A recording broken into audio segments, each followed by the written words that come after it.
Hate is not the solution for hate. Only love will resolve Anything. hate. Anything.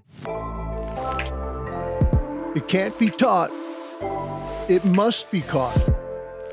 So catch it on Cadre. I'm your host, James Ronan, and with me today, I've got a guest here, Darrell Fusaro.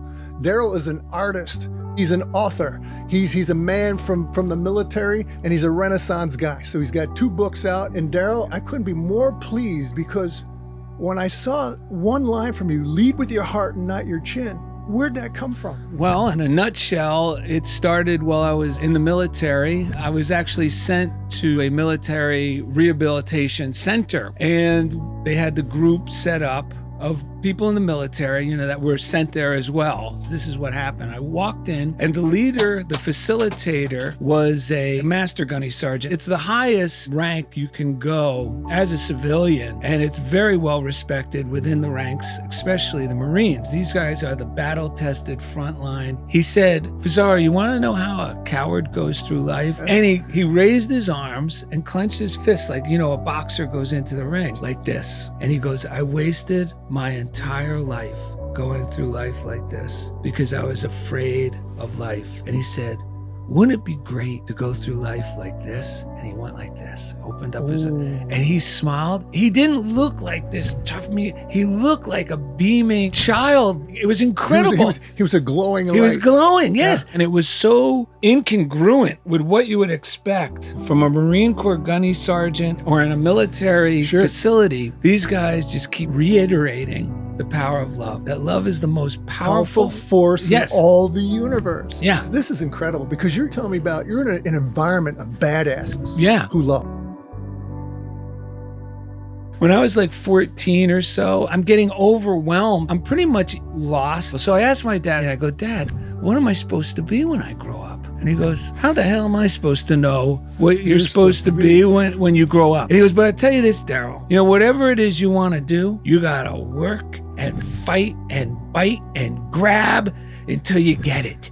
And then he goes, "And you know what?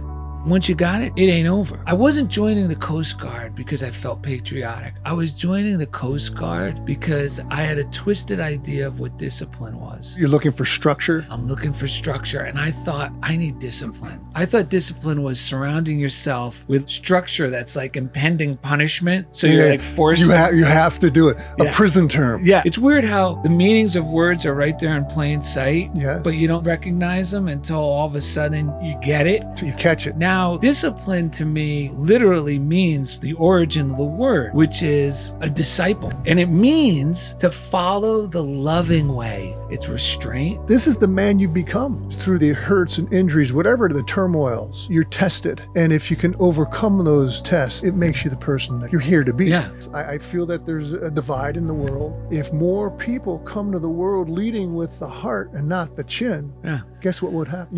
Yeah, it changes. It changes for the better. Wars don't end by continuing to fight. Wars end through peace and love. They don't end through more and more. They can never end as long as there's fear, hate. Marcus Aurelius, one of the greatest Roman emperors, he reiterates over and over to himself that hate is not the solution for hate. Only love will resolve hate. Anything. I like that description of God, the 3-word description in the Bible. God is love. Because if you have a problem with the word God, use the word love. Use the word love. And we said it earlier, and we said it at the same time, love is the most powerful force in all the universe.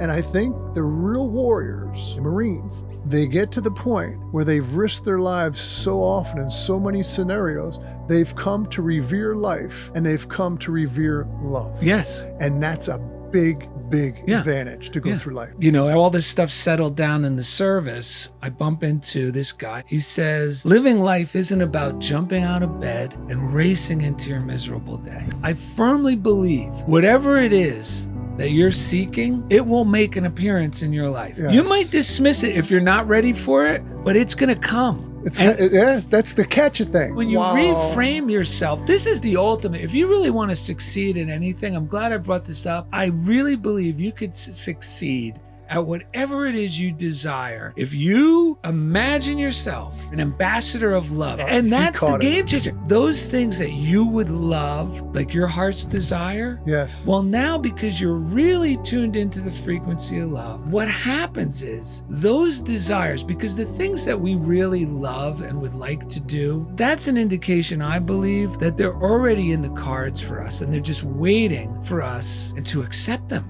It'll come in the most unexpected way. But here's the thing. When we're ourselves being genuine and authentic, all of a sudden this energy flows out of us. I had a blast here today. I want to thank you guys. Until next time, have fun doing what you do and appreciate those around you.